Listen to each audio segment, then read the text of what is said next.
Kembali di dunia sahabat hebat, kali ini kita masuk ke materi pengertian sejarah hukum. Nah, kita yang lalu sudah bahas mengenai asal mula dari hukum dan definisi hukum. Nah, kali ini kita masuk ke pengertian sejarah hukum. Kunto Wijoyo memberikan pengertian sejarah hukum ini dalam dua pengertian, yaitu pengertian yang positif dan pengertian yang negatif. Kita lihat dulu pengertian yang negatif. Menurut Kunto Wijoyo, sejarah hukum itu secara negatif tidak dapat diartikan sebagai mitos. Kemudian juga dia tidak dapat diartikan sebagai filsafat. Dia juga bukan ilmu alam dan bukan sastra. Sebaliknya, secara positif, sejarah hukum itu adalah ilmu tentang manusia.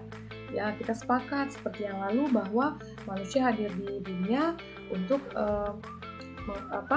sebagai khalifah, kemudian dia bersama manusia lain tidak dapat hidup sendiri, tapi dia juga punya hak asasi manusia, namun dalam interaksinya dia membutuhkan aturan, artinya aturan itu diperuntukkan untuk manusia itu sendiri. Nah, setiap peradaban, setiap waktu memang hukum itu memiliki karakternya sendiri, makanya secara positif Kunto Wijoyo menyatakan pengertian sejarah hukum itu secara positif tentang waktu. Jadi dia berbicara tentang waktu, tentang rezim. Jadi kita bisa memahami tiap rezim, misalnya kita sebut pemerintahan, tiap rezim pemerintahan hukumnya berbeda atau aturannya berbeda. It's okay, memang begitulah apa rohnya hukum. Jadi hukum itu memang dia sejarah itu dari lampau sampai ke akan datang, tetapi ketika kita bicara hukumnya, dia berbicara tentang waktu. Kemudian sejarah hukum itu secara positif dia mempunyai makna sosial dan ilmu tentang sesuatu tertentu. Nah, mengingat dari pentingnya sejarah hukum ini, kita ingat pada tahun 1975 Menteri Kehakiman pernah bilang bahwa perbincangan sejarah hukum mempunyai arti penting dalam rangka pembinaan hukum nasional kita. Nah, artinya sejarah hukum itu tidak bisa kita lepaskan dari produk-produk hukum yang akan kita buat. Nah, sejarah-sejarah masa lalu itu akan mempengaruhi hukum apa yang langgeng untuk masa sekarang. Melalui sejarah hukum, kita akan mampu menjajaki berbagai aspek hukum pada masa lampau. Termasuk memahami kaedah serta institusi hukum yang ada dewasa ini dalam masyarakat bangsa kita. Yang pernyataan ini disampaikan dalam Simposium Sejarah Hukum pada tanggal 1 sampai 3 April 1975.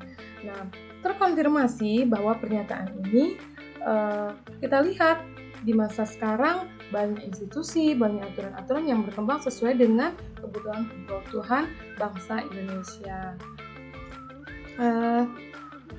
Lanjut, pengertian tentang sejarah hukum secara tradisional merupakan studi tentang asal-usul doktrin. Jadi, doktrin ataupun teori ataupun institusi, dalam hal ini institusi yang modern, itu berbicara dalam tataran sejarah hukum. Nah, kelebihan dari pengertian ini bahwa doktrin dan institusi tersebut menyangkut kerja yang hati-hati dengan bahan hukum kesejarahan terhadap terjadinya suatu perubahan yang berarti dari masa sebelumnya ke suatu masa kemudian, di mana doktrin dan institusi hukum dapat dikenali. Artinya, institusi hukum itu atau teori hukum itu dapat menjadi identifikasi dari sebuah peradaban dan sebuah produk hukum yang diperuntukkan untuk manusia itu sendiri. Kalau kita melihat dari perkembangan dan pembentukan hukum itu menyangkut segala sesuatu yang mengalami proses perubahan. Nah, hukum mengalami proses perubahan itu sebenarnya setiap masa mulai terbentuknya perubahan dan perkembangannya serta faktor yang berpengaruh terhadap perubahan hukum itu. Salah satu manfaat dalam mempelajari sejarah hukum adalah akan diketahui bagaimana perubahan dan perkembangan hukum itu sepanjang masa atau dari masa ke masa. Setiap bidang hukum senantiasa mengalami perubahan dan perkembangan sesuai dengan tuntutan yang ada pada masa saat itu. ketika kita bicara perkembangan hukum, kita tidak bisa lupa pada teori evolusi.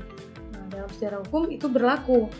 Dalam teori of evolusi, perkembangan hukum berjalan sangat lambat memang.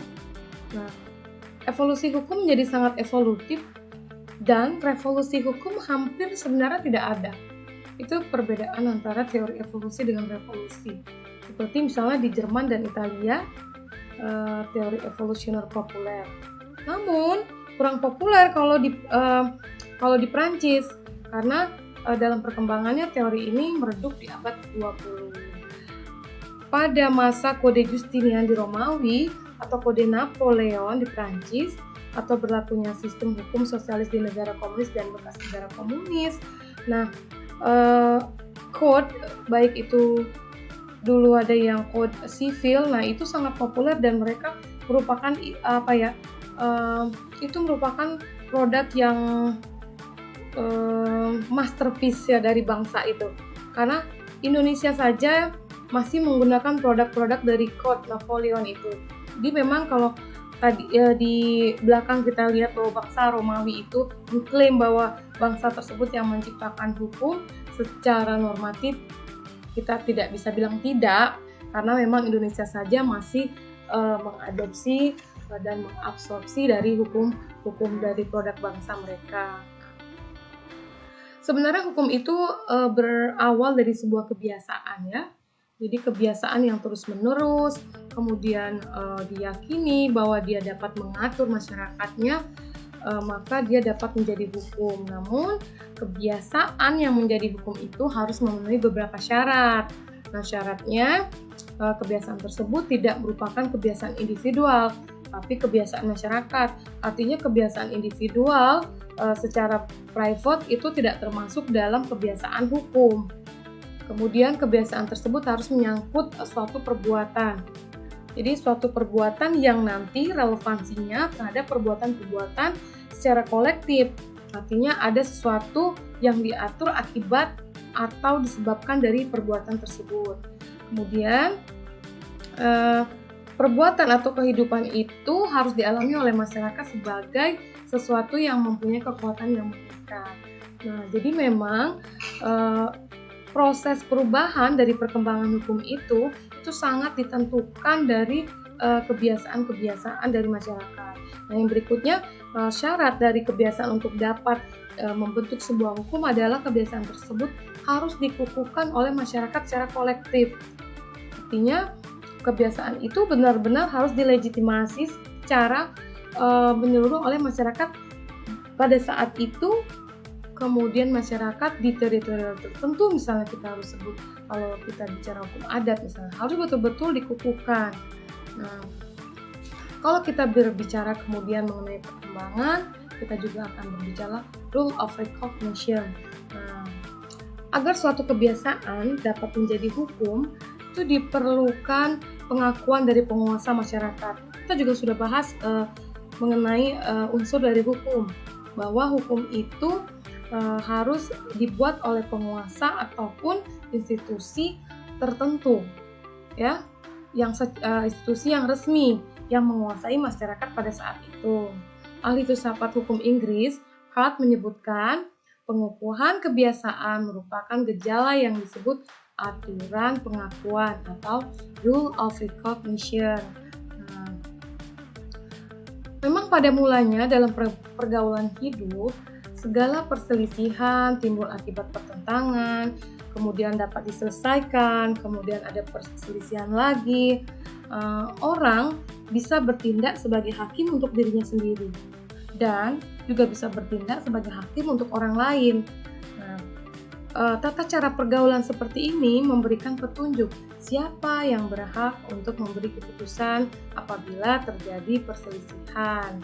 Nah, makanya kita juga ada prinsip dilarang main hakim sendiri, kemudian dilarang mengasumsikan bahwa proses saling mempengaruhi dalam kekuatan masyarakat dan seterusnya.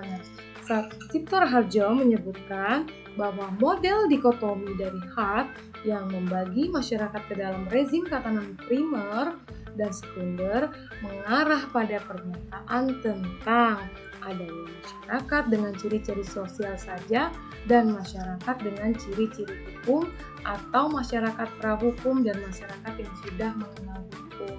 Nah, disinilah kadang kita akan berdiskursus mengenai pembentukan hukum itu. Pada dasarnya memang hukum itu dibentuk untuk keadilan, keseimbangan, dan kepastian. Kebiasaan kemasyarakatan merupakan embrio sebenarnya dari sebuah ketertiban hukum. Namun memang berlangsung secara berangsur-angsur. Perimbangan kemasyarakatan lainnya menjadi objek norma hukum. Ketika kita bicara objek norma hukum, maka kita berbicara tentang berhasil atau tidaknya suatu perbuatan dilegitimasi atau menjadi objek legitimasi dari sebuah aturan. Hart juga sebenarnya berpendapat bahwa inti dari sistem hukum terletak pada kesatuan antara aturan utama, primary rules, and aturan sekunder atau secondary rule. Jadi semakin modern atau kompleksnya suatu masyarakat, maka primary rules-nya semakin pudar. Saya ulangi, ini Hart mengatakan bahwa semakin kompleksnya suatu masyarakat, maka primary rules semakin pudar.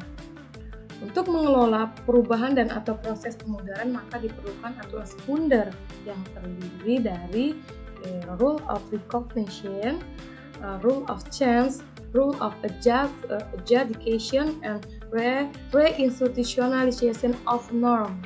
Jadi diperlukan satu aturan yang menjelaskan apa yang dimaksud dengan aturan utama dan di mana diperlukan. Kemudian aturan yang mengesahkan adanya aturan utama yang baru. Kemudian aturan yang memberikan hak-hak kepada orang perseorangan untuk menentukan apakah pada peristiwa tertentu suatu aturan dilanggar. Kemudian pelembagaan kembali norma. Itulah sebenarnya perkembangan dan pembentukan hukum yang ada dalam teori, kemudian sampai pada tataran terbentuknya undang-undang. Sebenarnya kalau kita bicara mengenai terbentuknya undang-undang, kita berbicara hukum dalam arti normatif.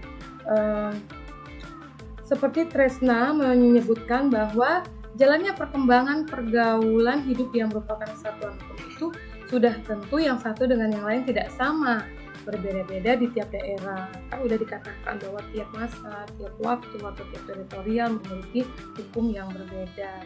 Nah, apalagi kalau kita berbicara Indonesia dengan hukum yang sangat plural, dengan ketiga hukum yang eksis, yaitu hukum adat, hukum Eropa, hukum agama, dan hukum Islam. Banyak aturan-aturan di Indonesia atau peraturan perundang-undangan itu mengadopsi dari tiga rezim itu atau tiga asal dari hukum tersebut. Nah, jadi memang Indonesia ini sangat unik ya, dengan kekayaan substansi yang bisa menghasilkan hukum pada masyarakat tertentu. Ketika kita bicara hukum untuk masyarakat tertentu, maka kita akan berbicara sistem hukum. Nah, sistem hukum menurut Maryam Darussalam adalah sistem sebagai suatu kumpulan asas yang terpadu yang merupakan landasan yang di atasnya dibangun tertib hukum.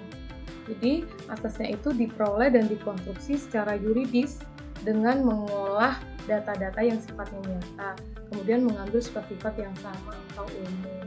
Jadi kita hukum itu juga merupakan sebuah sistem. Nah, sistem hukum itu hukum untuk menjadi sebuah sistem itu ada syaratnya. Jadi ada 8 syarat. Tidak boleh mengandung keputusan yang sifatnya ad hoc, tidak dibuat harus diumumkan, kemudian tidak boleh berlaku surut dan seterusnya. Kita bisa baca di slide ini ya. Yang penting harus ada kecocokan antara peraturan yang diundangkan sehari-hari dengan pelaksanaan sehari-hari. Kemudian juga tidak boleh ada kebiasaan yang sering diubah-ubah. Artinya kalau hukum atau aturan undang-undang sering diubah-ubah, dia tidak bisa menjadi suatu sistem hukum.